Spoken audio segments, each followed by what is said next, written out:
Start. Hello students, मैं doctor Dinesh Shah, saint Mary college Vidisha, HOD commerce. मैं आज आपके सामने एक नया वीडियो लेके आया हूं और वीडियो फाइनेंशियल अकाउंट में जो स्टार्टिंग का चैप्टर होता है, concept of double entry system यानी जर्नल एंट्री। जर्नल एंट्री का मतलब होता है रोज नामचा यानी रोज की आपकी प्रतिदिन की एंट्री, प्रतिदिन की जो भी आपके ट्रांजेक्शंस होते हैं उसमें लेते हैं। अब हम बात करते हैं अप्रोचेज की। दो प्रकार की अप्रोच होती है। एक होती है आपकी परंपरागत अप्रोच जिसको कहते हैं हम एडिशनल अप्रोच। दूसरा होता है आधुनिक अप्रोच यानी मॉडर्न अप्रोच।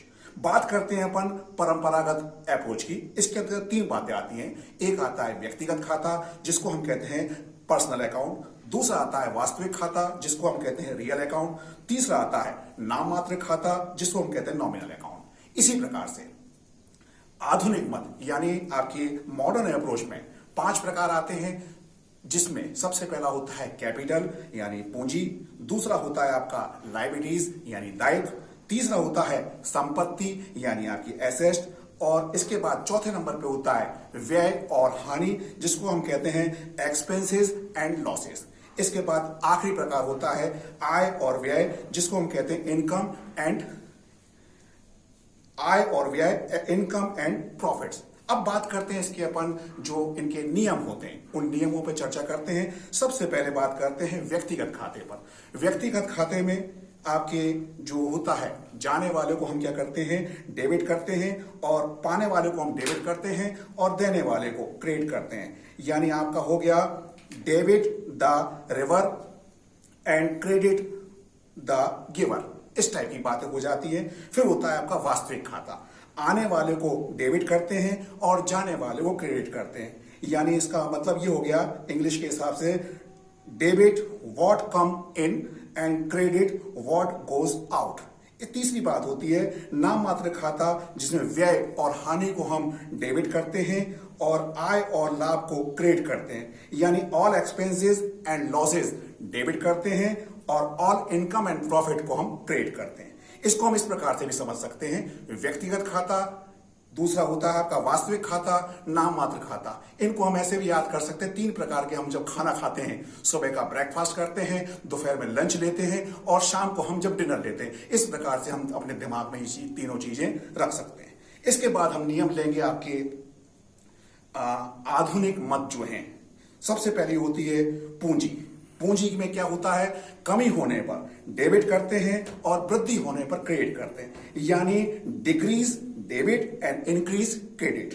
इसके बाद आता है दायित्व। दायित्व में क्या होता है, कमी होने पर डेबिट करते हैं और वृद्धि होने पर क्रेडिट करते हैं। यानी डिक्रीज में डेबिट करते हैं और इंक्रीज में क्रेडिट करते हैं। इसके बाद होती है संपत्तियों में क्या हो गया, बढ़ने पर डेबिट और घटने पर क्रेडिट करते हैं। यानी आपका इंक्रीज होता है उसको डेबिट करते हैं, डिक्रीज होता है उसको क्रेडिट करते हैं। फिर आती है आपकी व्यय और हानि। व्यय हानि में क्या करते हैं, बढ़ने पर डेबिट करते हैं, घटने पर क्रेडिट करते हैं। यानी जब आपका इंक्रीज होता है तब आपको डेबिट करते हैं और डिक्रीज होता है जब क्रेडिट करते हैं। इसके बाद आखिरी में आता है आय और व्यय। आय और व्यय घटने पर हम डेबिट करते हैं और बढ़ने पर क्रेडिट करते हैं। यानी डिक्रीज होता है जब हम डेबिट करते हैं और इंक्रीज होता है तब क्रेडिट करते हैं। इस प्रकार के हमने इसको नियम समझ लिया। अब अपन उसके और आगे चलते हैं। यहां पे आपको व्यापार जब होता है, व्यापार में क्या होते हैं, ट्रांजेक्शन्स होते हैं, सौदे होते हैं। ट्रांजेक्शन 2 प्रकार के होते हैं, परचेज एंड सेल्स यानी क्रय और विक्रय। अब हम बात करते हैं परचेज की।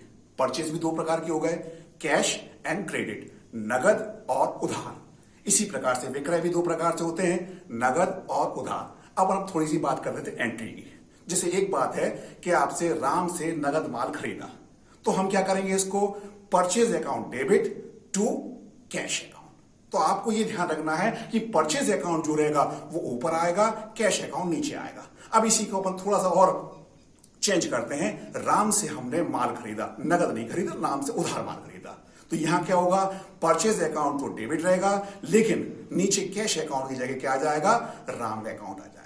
इसी प्रकार से हम विक्रय की बात करते हैं कि श्याम को हमने नगद माल बेचा, तो यहां एंट्री क्या होगी कि आपका कैश अकाउंट डेबिट टू आपका सेल्स अकाउंट। सेल्स अकाउंट जहां परचेज अकाउंट ऊपर आ रहा था डेबिट की तरफ, सेल्स अकाउंट हमेशा नीचे की तरफ आएगा, क्रेडिट की तरफ। उधार आपका माल बेचा, श्याम को उधार माल बेचा है, तो यहां आ जाएगा श्याम, कैश की जगह श्याम आ जाएगा, और नीचे जो सेल्स है वो सेल्स आ जाएगा।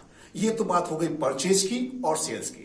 जहां परचेज और सेल्स होते हैं वहां आपका माल की वापसी भी होती है, यानी purchase return and sales return. Purchase return होता है तो अपन क्या करते हैं, ऊपर की तरफ एंट्री थोड़ी सी चेंज हो जाती है। परचेज रिटर्न में क्या करते हैं अपन, कैश अकाउंट डेबिट करते हैं और परचेज रिटर्न अकाउंट क्रेडिट कर देते हैं। इसी प्रकार से जब सेल्स होता है तो सेल्स में क्या करते हैं अपन, इसका जस्ट अपोजिट करते हैं। सेल्स को हमने नीचे लिखा था, यहां पर हम सेल्स को ऊपर, सेल्स रिटर्न ऊपर आ जाएगा, sales return account debit to cash. बस आज के लिए इतना ही काफी।